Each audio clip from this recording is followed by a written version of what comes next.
తమిళ super star TVK అధినేత విజయ్ ఈ మధ్యన చాలా రకాలుగా ట్రెండింగ్‌లో ఉన్నారు. అటు రాజకీయ కారణాలు, ఇటు వ్యక్తిగత కారణాలతో వార్తల్లో వ్యక్తిగా నిలుస్తున్నారు. ప్రధానంగా మనం చూసుకుంటే అటు కరూర్ తొక్కిసలాట ఘటన తర్వాత 'జననాయకన్' సినిమా నిరవధిక వాయిదా పడటం, అదే ఒక కాంట్రోవర్సీ ఇష్యూస్ అయిపోయిన నేపథ్యంలో తాజాగా భార్య సంగీత విడాకులకు సంబంధించి వేయటం, ఇంకో హీరోయిన్‌తో ఎఫ్ఐఆర్ ఉందని అనటం, సడెన్‌గా ఒక పెళ్లి కార్యక్రమానికి విజయ్, త్రిష హాజరు కావటం. ఈ పరిణామాలన్నిటితో ఇప్పుడు విజయ్ హాట్ ఆహ్, గా వార్తల్లో ఉన్నారు. మరి ఇది విజయ్‌కి ప్లస్ అవుతుందా రాజకీయంగా? మైనస్ అవుతుందా? దీని ఇంపాక్ట్ ఏంటి? నిజంగా విజయ్, త్రిష పెళ్లి చేసుకుంటారా? అసలేం జరగబోతుంది? దీనికి సంబంధించి మనం మాట్లాడబోతున్నాం. సీనియర్ జర్నలిస్ట్ భరద్వాజ గారు మనతో ఉన్నారు. భరద్వాజ గారు, good evening sir. Good evening. Bharadwaj గారు మనం చూస్తున్నాం. విజయ్ ఒక పార్టీ పెడుతున్నాడంటే ఒక సూపర్ స్టారు. ఆల్రెడీ పొరుగు రాష్ట్రం ఆంధ్రప్రదేశ్‌లో పవన్ కళ్యాణ్ ఒక జనసేన పెట్టి, ఒక కొంత పోర్షన్‌తో ఒక కీలకంగా వ్యవహరించి అక్కడ అవును. ప్రభుత్వం రావడానికి కారణమయ్యాడు. ఇంకా అదే ప్యాటర్న్‌లో విజయ్ గూడా వస్తున్నాడు. ఖచ్చితంగా కొంత సక్సెస్ కూడా ఛాన్స్ ఉందన్న రకరకాల చర్చలు జరిగాయి. అవును. సరే రాజకీయంగా ఉన్నప్పుడు భారతీయ జనతా పార్టో లేదంటే డీఎంకేనో కొంత వాళ్ళు ఫోకస్ చేయటం, పాత విషయాల్ని తవ్వటం ఇవనేది రాజకీయాలు కామన్‌గా జరుగుతుంది. అవును. కానీ సడెన్‌గా వైఫ్ సంగీత ఇప్పుడు రంగంలోకి రావటం అనేది ఏం జరగబోతుంది? మీ అంచనా ఏంటి? అంటే ఒకటండి, తమిళ్ రాజకీయాల్లో ఒక వాక్యూమ్ ఉంది అనేది అభిప్రాయం అయితే చాలా మందిలో ఉంది. హ్మ్. ఏడీఎంకే అనేది చీలికలు పేలికలైపోయినటువంటి సందర్భం మనం చూస్తున్నాం. హ్మ్. జయలలిత తర్వాత ఆ పార్టీ టోటల్‌గా గందరగోళానికి గురైంది. ఒక గ్రూప్ వెళ్లి డీఎంకేలో కలిసిపోయిన పరిస్థితి చూసాం మనం. అవును. లేటెస్ట్‌గా. పన్నీర్ సెల్వన్ వెళ్ళిపోయాడు. అవును. అయితే పన్నీర్ సెల్వన్ వెళ్ళిపోవడము ఒక రకంగా ఏడీఎంకేని తన కంట్రోల్‌లో పెట్టుకోవడం కోసం బీజేపీ హ్మ్. ప్రయత్నం చేసింది. అది దాని వలన ప్రయోజనం ఏమిటి అనేది ఒక గొడవ ఉంది. తమిళ రాజకీయాలని తన కంట్రోల్‌లోకి తీసుకోవాలని బీజేపీ బలంగా అనుకుంటోంది. హ్మ్. దీనికి సంబంధించి అంటే సౌత్ స్టేట్స్ ఆంధ్ర, తెలంగాణ, కర్ణాటక, తమిళనాడు, కేరళ హ్మ్. ఈ రాష్ట్రాలన్నిటినీ తన కంట్రోల్‌లోకి తీసుకోవటం అనే కార్యక్రమంలో భాగంగా వాళ్ళు ఆంధ్రప్రదేశ్‌ని టోటల్‌గా కంట్రోల్‌లోకి తీసుకున్నారని నేను అనుకుంటున్నాను. హ్మ్. అంటే 3 ప్రాంతీయ పార్టీలున్నాయక్కడ. అవును. 3 ప్రాంతీయ పార్టీలు వారి కనుసన్నల్లోనే ఉన్నాయి స్పష్టంగా. హ్మ్. 2 నేరుగా ఎన్‌డీఏ కాంపౌండ్‌లో ఉన్నాయి. అవును. తెలుగుదేశం, జనసేన. ఈ వైఎస్ఆర్‌సీపీ బయట ఉంది కానీ వాళ్ళ కంట్రోల్‌లో ఉంది. హ్మ్.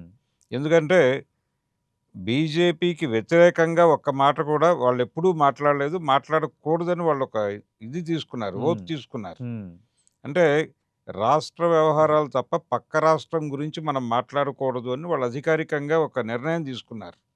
ఏది వైఎస్ఆర్‌సీపీ రైట్. నాయకత్వం. వైసీపీ. హ్మ్. కాబట్టి వాళ్ళెప్పుడూ కేంద్రం గురించి గాని, పక్క రాష్ట్రంలో జరిగే వ్యవహారాలు గాని మాట్లాడరు. హ్మ్.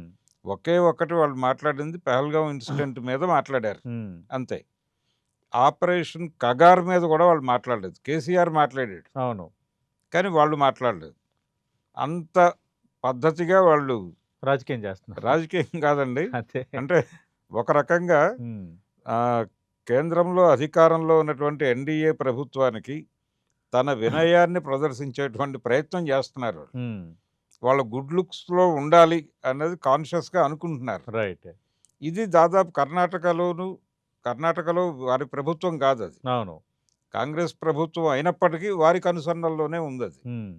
అలాగే తెలంగాణలో ఉన్నది కాంగ్రెస్ ప్రభుత్వమే అయినప్పటికీ, అది కూడా భారతీయ జనతా పార్టీ నాయకత్వంలో ఉన్న కేంద్ర ప్రభుత్వం కనుసన్నల్లోనూ, హ్మ్. వారి గుడ్ లుక్స్‌లో ఉండటానికి నిరంతరం తపన పడే ఆ పద్ధతి కనిపిస్తోంది. హ్మ్. ఇక్కడ ముఖ్యమంత్రి గారి డే టు డే వ్యవహారాల్లోనూ, ఓకే. ఆయన మాట్లాడే సరళిలోనూ, అంటే అక్కడ రాహుల్ గాంధీ గారు మాట్లాడే ధోరణికి, వ్యవహార శైలికి పూర్తి భిన్నమైనటువంటి వ్యవహార శైలిలో ముఖ్యమంత్రి గారు హ్మ్. నడుస్తూ ఉంటారు.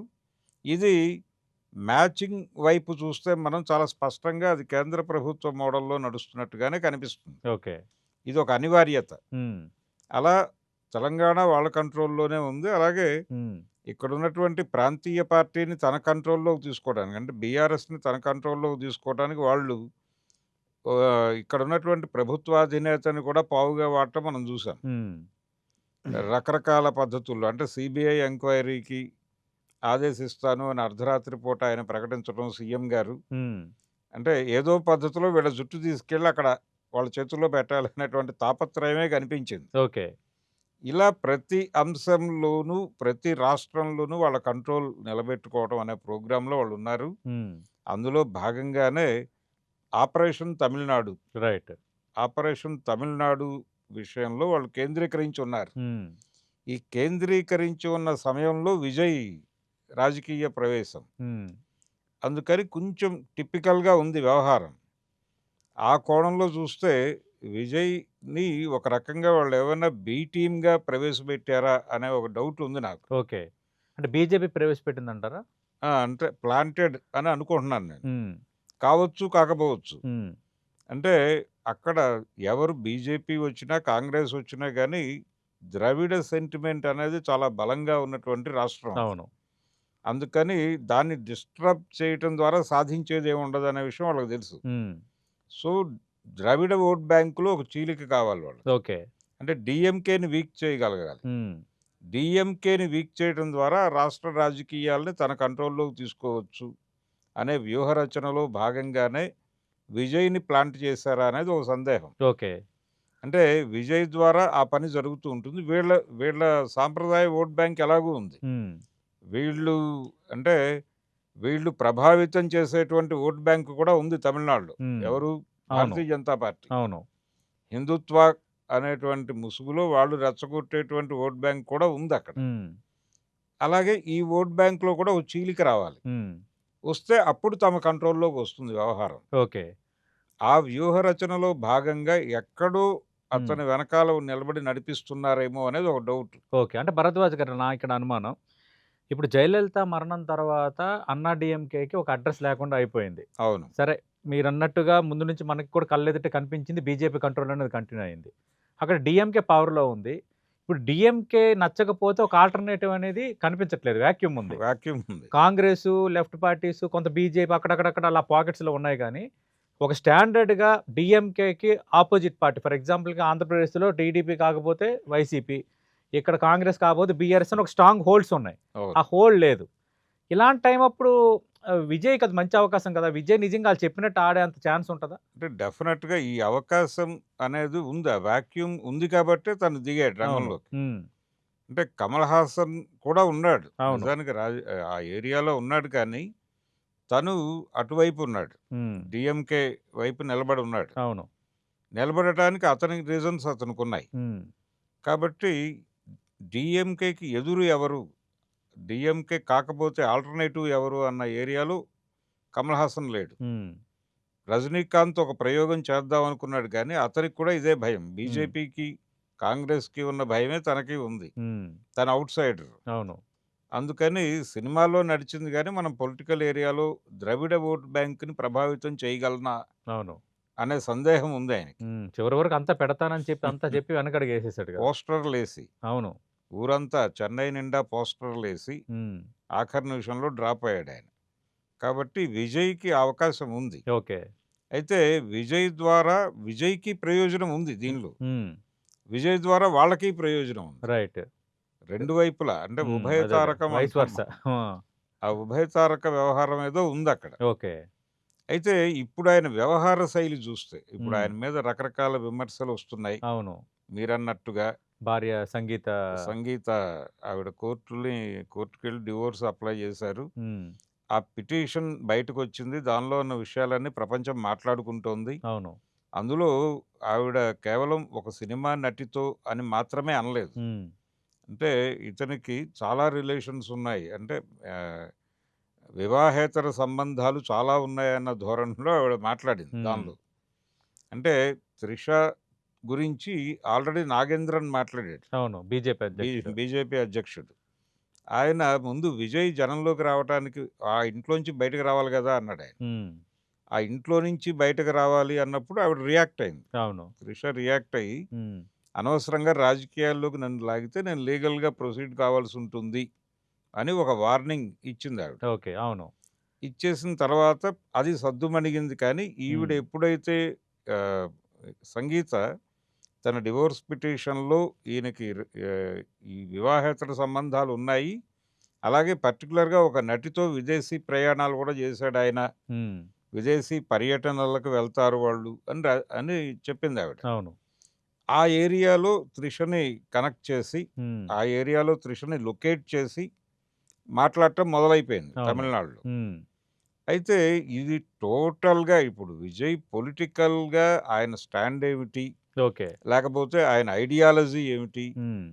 ఆయన ఎన్నికలలో ఏం చేస్తానని చెప్తున్నాడు? ఏం వాగ్దానాలు చేశాడు? హ్మ్. దాని మీద చర్చ లేదెక్కడ. రైట్. అవును. ఆ చర్చ లేదు. ఇతను ఇందాక నిన్ననే ఉచితంగా 6 గ్యాస్ సిలిండర్లు అన్నాడు గాని దాని మీద డిస్కషన్ లేదు. డిస్కషన్ లేదు. హ్మ్. అంటే ఆయన ఎన్నికల హామీల మీద చర్చ లేదు. ఓకే. ఆయన పొలిటికల్ ఐడియాలజీ మీద చర్చ లేదు. ఈ మొత్తం పక్కకెళ్ళిపోయి హ్మ్. విజయ్, త్రిష, సంగీత మధ్య ఆ టీవీకే పార్టీకి సంబంధించిన ఓకే. రాజకీయ చర్చ అంతా అక్కడ కన్ఫైన్ అయిపోయి నడుస్తోంది. అంటే మీ అంచనా ఏంటి? అంటే సంగీత ఆమెకామె రెస్పాండ్ అయింది అనుకోవాలా? లేదంటే దీని వెనక ఏదైనా political motive, political intentions political intention ఉండే ఛాన్స్ ఉందా? ఉందండి. హ్మ్. అంటే ఎందుకంటే దాదాపు 5 ఏళ్ల నుంచి వీళ్ళు సయోధ్యగా లేరు అనే విషయం ప్రపంచానికి తెలుసు. హ్మ్. ఎ సంగీతకి ఈయనకి విజయ్. ఏం లేదు. ఆవిడ లండన్‌లో ఉంటున్నారు ఎక్కువ అవును. టైము అనేది కూడా అందరికీ తెలిసిన విషయమే. హ్మ్. అలాగే ఆయన తండ్రితో కూడా అంత సయోధ్యగా లేడు. హ్మ్. ఎవరు? విజయ్. విజయ్. ఎస్ఏ చంద్రశేఖర్ కొడుకీయన. ఆయన హ్మ్. డైరెక్టర్. హ్మ్.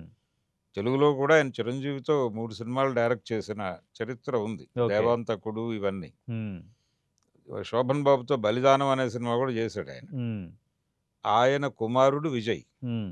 అయితే ఆయన ఒక ఇంటర్వ్యూలో స్పష్టంగా చెప్పుకున్నాడు ఆయనే. ఓహో! నా కొడుకుతో నాకు మాటలు లేవు హ్మ్. అని. ఎప్పుడైనా ఆయన ఒక మాట అన్నాడు. హ్మ్. నా కోడలు నా కొడుకుని సరిదిద్దుతుందని అనుకుంటున్నాను అని. ఓకే. ఏది ఈ మధ్య కాలంలో. హ్మ్. అంటే ఆ విషయంలో తండ్రి, హ్మ్. భార్య ఇద్దరు ఒకే అభిప్రాయంతో ఉన్నారు. కొడుకు ఉన్నారు. సరిగ్గా లేడు, విజయ్ సరిగ్గా లేడని. లేడని. హ్మ్. సరే అదొక కుటుంబపరమైనటువంటి వ్యవహారం. అవును. కానీ అదొక రకమైన కుటుంబ కథా చిత్రం అది. కుటుంబ కథా చిత్రం. ఓకే. అయితే ఈవిడ కోర్టుకు వెళ్ళటం. హ్మ్. ఇప్పుడు వెళ్ళటం. హ్మ్. ఏది ఎన్నికల ముంగిట. ఎన్నికల ముంగిట ఇతను రాజకీయ పార్టీ పెట్టిన తర్వాత దీన్ని ఇష్యూ చేయటం. హ్మ్. వెనకాల డెఫినెట్‌గా పొలిటికల్ ఇన్‌ఫ్లూయెన్స్ ఉంది అనేది అర్థమవుతోంది. హ్మ్.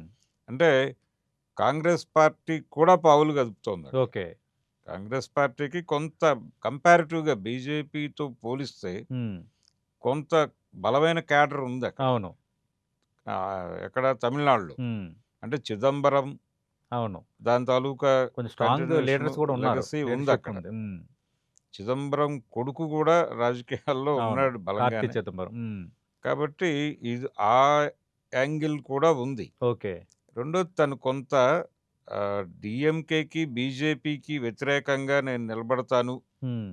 అని చెప్పినప్పుడు, ఒకవేళ అటువైపు ఇతను టర్న్ అయ్యే అవకాశం ఉంది. అంటే పొలిటికల్‌గా తనకు మైలేజీ దక్కుతుందనుకుంటే, ఓకే. విజయ్‌ని కంట్రోల్‌లో ఉంచటం ఎలాగా? అంటే హ్మ్. విజయ్ మెడకి తాడేసి, ఓకే. ఆ తాడు తన చేతిలో పెట్టుకోవాలి హ్మ్. అనేటువంటి ఉద్దేశం హ్మ్. బహుశా బీజేపీకి ఉండే అవకాశం ఉంది. ఓకే. అంటే వాళ్ళు ఎవరినైనా కేసులతోనే ఆపరేట్ చేస్తున్నారు. హ్మ్. ఈ కేసులు, గందరగోళాలతో ఆపరేట్ చేయటము, ఇమేజ్‌తో ఆడుకోవటం, ఓకే. ఈ గేమ్‌లో భాగంగా సంగీతాన్ని కూడా వీళ్ళే రంగంలోకి దింపారా అనేది ఒక డౌటు. ఓకే. అంటే మీరు